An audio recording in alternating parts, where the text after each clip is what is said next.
नमस्कार मित्रों, मैं महाराज कुमार गुप्ता दक्ष स्टडी परिवार में आपको स्वागत करते हैं। 15 दिसंबर का करंट अफेयर्स लाया गया है जो अति महत्वपूर्ण प्रश्न है या SSC, BSSC, CGL, banking, defence या किसी भी अदर एग्जाम के यदि कम्पिटिटिव एग्जाम का आप तैयारी कर रहे हैं तो यह वीडियो आपके एग्जाम्स में बहुत ही हेल्पफुल होने वाला है। अतः सभी प्रश्न को बारीकी से आप ध्यान दीजिए। सभी प्रश्न का विश्लेषण बहुत ही ढंग से किया गया है। यदि आप इस वीडियो को अंतिम समय तक देख लेते हैं तो आपको एग्जाम में एकदम निश्चित है कि करंट अफेयर्स पकड़ा जाएगा तो पकड़ा जाएगा। प्रतिदिन सुबह 7 बजे क्लास लिए जाते हैं, ठीक है। यदि आप पहली बार चैनल में विजिट कर रहे हैं तो चैनल को जरूर सब्सक्राइब कर लें। और बिना समय गंवाए हुए आज के प्रथम प्रश्न पर बच्चों ध्यान दीजिए। हाल ही में सार्वभौमिक स्वास्थ्य कवरेज दिवस कब मनाया गया? बहुत ही महत्वपूर्ण प्रश्न आपका है कि हाल ही में सार्वभौमिक स्वास्थ्य कवरेज दिवस कब मनाया गया। तो मित्रवर इसका आंसर हो जाएगा आपको 12 दिसंबर को। कब मनाया गया? 12 दिसंबर को, ठीक है। सार्वभौमिक स्वास्थ्य कवरेज दिवस कब मनाया गया? तो 12 दिसंबर को। अब हम लोग चलते हैं थोड़ा दिसंबर के महत्वपूर्ण दिवस पर। तो 1 दिसंबर को जो मनाया गया विश्व एड्स दिवस मनाया गया। 1 दिसंबर को क्या मनाया गया? विश्व एड्स दिवस मनाया गया। विश्व एड्स दिवस का थीम था द लेट कम्युनिटीज लीड, ठीक है। और 1 दिसंबर को बीएसएफ स्थापना दिवस भी मनाया जाता है। 1 दिसंबर को बीएसएफ की स्थापना दिवस भी मनाया जाता है। 2 दिसंबर को ध्यान दीजिएगा, 2 दिसंबर को विश्व कंप्यूटर साक्षरता दिवस मनाया जाता है। राष्ट्रीय प्रदूषण नियंत्रण दिवस मनाया जाता है 2 दिसंबर को। और 2 दिसंबर को अंतर्राष्ट्रीय गुलामी उन्मूलन दिवस भी मनाया जाता है, ठीक है। इसके बाद हम लोग चलेंगे 3 दिसंबर। 3 दिसंबर को विश्व विकलांग दिवस भी मनाया जाता है। 3 दिसंबर को विश्व विकलांग दिवस मनाया जाता है। 4 दिसंबर को आपको भारतीय नौसेना दिवस मनाया जाता है। 4 दिसंबर को भारतीय नौसेना दिवस मनाया जाता है।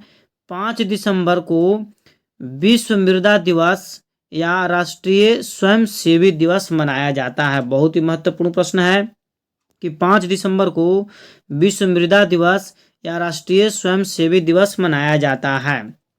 6 दिसंबर महापरिनिर्वाण दिवस मनाया जाता है। महापरिनिर्वाण दिवस मनाया जाता है 6 दिसंबर को। 7 दिसंबर को मित्रों है सशस्त्र सेना झंडा दिवस। सशस्त्र सेना झंडा दिवस 7 दिसंबर को मनाया जाता है। अंतर्राष्ट्रीय नागरिक उड्डयन दिवस भी 7 दिसंबर को मनाया जाता है। 8 दिसंबर में हम लोग चलेंगे।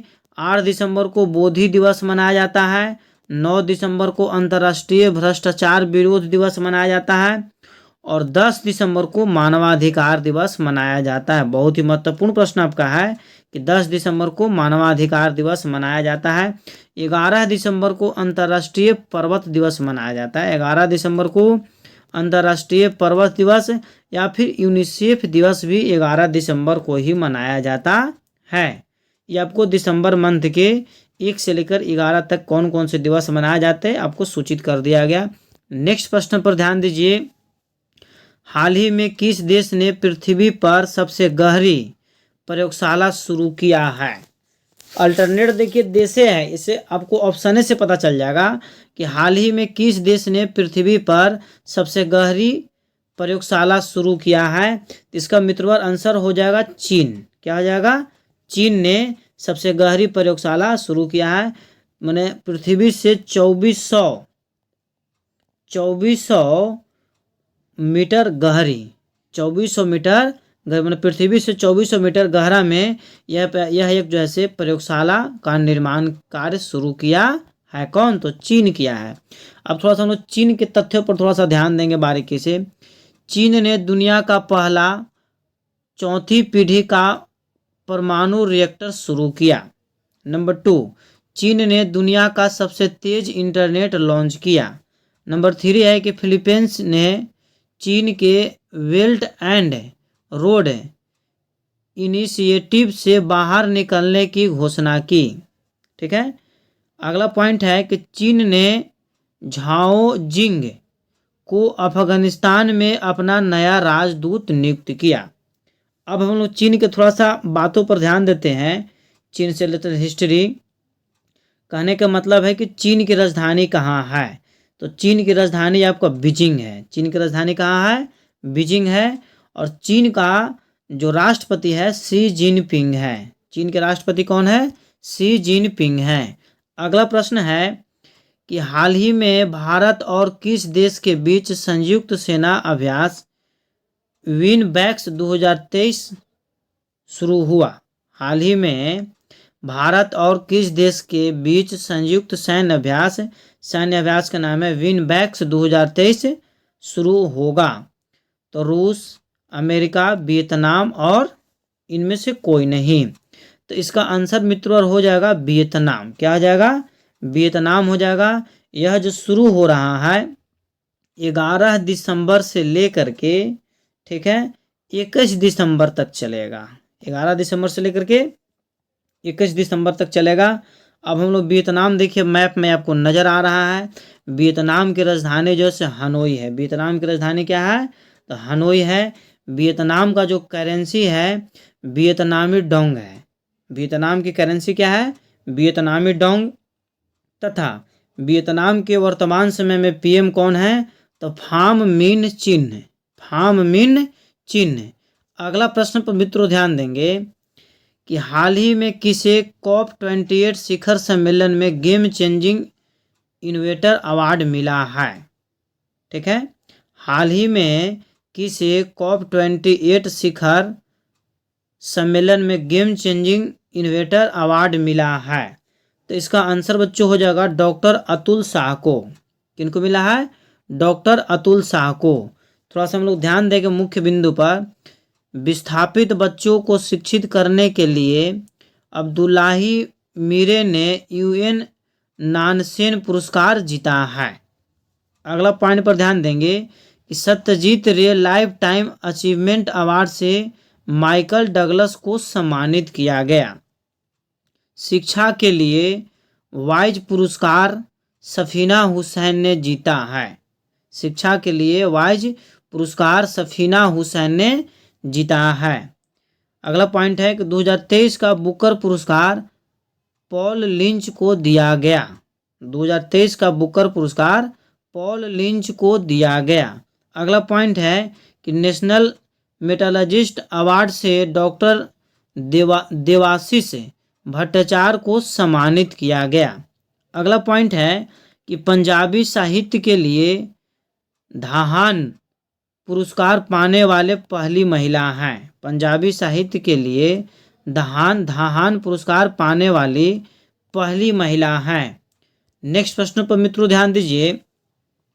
हाल ही में किस देश के क्रिकेटर ने असद रफीक ने सभी प्रारूपों से संन्यास ले लिया है? कहने का मतलब है कि असद रफीक किस देश के क्रिकेटर हैं जो सभी क्रिकेट के प्रारूपों से संन्यास ले लिए हैं? तो इसका आंसर हो जाएगा पाकिस्तान। क्या हो जाएगा? पाकिस्तान। हम लोग पाकिस्तान के तथ्यों पर मित्रों चलेंगे कि पाकिस्तान ने आधिकारिक तौर पर ब्रिक्स सदस्यता के लिए आवेदन किया है। पाकिस्तान के स्टार्टअप सी गार्ड ने शीर्ष जलवायु नवाचार प्रतियोगिता जीती। काजी फैज ईसा पाकिस्तान के 29वें मुख्य न्यायाधीश बने। अगला पॉइंट पर ध्यान देंगे। पाकिस्तान ने विदेशी निवेशकों को आकर्षित करने के लिए नई वीज़ा नीति का अनावरण किया। और पाकिस्तान की राजधानी आपको कहाँ है? तो इस्लामाबाद है। पाकिस्तान की राजधानी कहाँ है? तो इस्लामाबाद। पाकिस्तान का कार्यरत जो है पीएम, अभी कार्यवाहक पीएम जो है से अनवर उल हक साहब है। और वहाँ के प्रेसिडेंट जो है से राष्ट्रपति आरिफ अलवी हैं। ठीक है। और पाकिस्तान का मुद्रा जो है से पाकिस्तानी रुपया है। अगला प्रश्न है आपका, हाल ही में नवंबर माह का ICC player of the month किसे चुना गया? तो इसे चुना गया बच्चों ट्रेविस हेड को। किसे चुना गया? ट्रेविस हेड को। ट्रेविस हेड जो है से ऑस्ट्रेलिया के खिलाड़ी हैं। कहाँ खिलाड़ी हैं? ऑस्ट्रेलिया के खिलाड़ी हैं। ठीक है। अगला प्रश्न पर ध्यान दीजिए कि हाल ही में रेंज पावर इंफ्रा किस राज्य में 500 मेगावाट का सोलर पार्क बनाएगी? तो इसका आंसर बच्चों हो जाएगा उत्तराखंड। क्या हो जाएगा? उत्तराखंड। अब हम लोग चलेंगे मुख्य बिंदु पर। संयुक्त सन अभ्यास सूर्य किरण का 17वां संस्करण पिथौरगढ़ है, मतलब उत्तराखंड में पड़ता है, उत्तराखंड में आयोजित किया जा रहा है। अर्थात पूछ देगा कि सूर्य किरण का 17वां संस्करण किस राज्य में आयोजित किया जा रहा है, तो उत्तराखंड में। जगह का नाम पूछ देगा तो पिथौरगढ़ में। नेक्स्ट पॉइंट पर ध्यान दीजिएगा कि 10 दिवसीय उत्तराखंड महोत्सव लखनऊ में शुरू हुआ है। देखिए बहुत ही कंफ्यूज वाला प्रश्न है कि 10 दिवसीय उत्तराखंड महोत्सव कहाँ शुरू हुआ है, तो लखनऊ में शुरू हुआ। बहुत बच्चों देहरादून ही मार करके निकल देंगे। अगला पॉइंट है, उत्तराखंड के मुख्यमंत्री ने रोजगार प्रयाग पोर्टल लॉन्च किया है। नेक्स्ट पॉइंट पर ध्यान देंगे, उत्तराखंड में होने वाले 6ठे विश्व आपदा प्रबंधन सम्मेलन के ब्रांड एम्बेसडर अमिताभ बच्चन बने हैं। नेक्स्ट पॉइंट पर ध्यान दें, उत्तराखंड में हरेला पर्व 2023 में शुरू हुआ है। अर्थात आपसे पूछ सकता है कि हरेला पर्व प्रत्येक वर्ष कहाँ मनाया जाता है, तो उत्तराखंड में मिलाया जाता है, उत्तराखंड में मनाया जाता है। उत्तराखंड का जो सीएम है पुष्कर सिंह धामी है। उत्तराखंड के सीएम कौन है, तो पुष्कर सिंह धामी। उत्तराखंड की राजधानी कहाँ है, तो देहरादून है। और उत्तराखंड के गवर्नर जनरल कौन है, तो गुरमीत सिंह। अगला प्रश्न पर ध्यान देंगे मित्रों, हाल ही में किस देश ने पृथ्वी पर सबसे गहरी प्रयोगशाला शुरू की है? हाल ही में किस देश ने पृथ्वी पर सबसे गहरी प्रयोगशाला शुरू की है, तो चाइना। क्वेश्चन दोबारा रिपीट आपको हो गया है, चाइना के बारे में जिक्र भी कर दिए हैं। ठीक है, अगला पॉइंट पर ध्यान दीजिए। नेक्स्ट क्वेश्चन है कि हाल ही में कौन इटली के the order of the merit से सम्मानित हुए? बहुत ही महत्वपूर्ण प्रश्न है मित्रों कि हाल ही में कौन इटली के द ऑर्डर ऑफ मेरिट से सम्मानित हुए, तो इसका आंसर हो जाएगा कबीर बेदी साहब।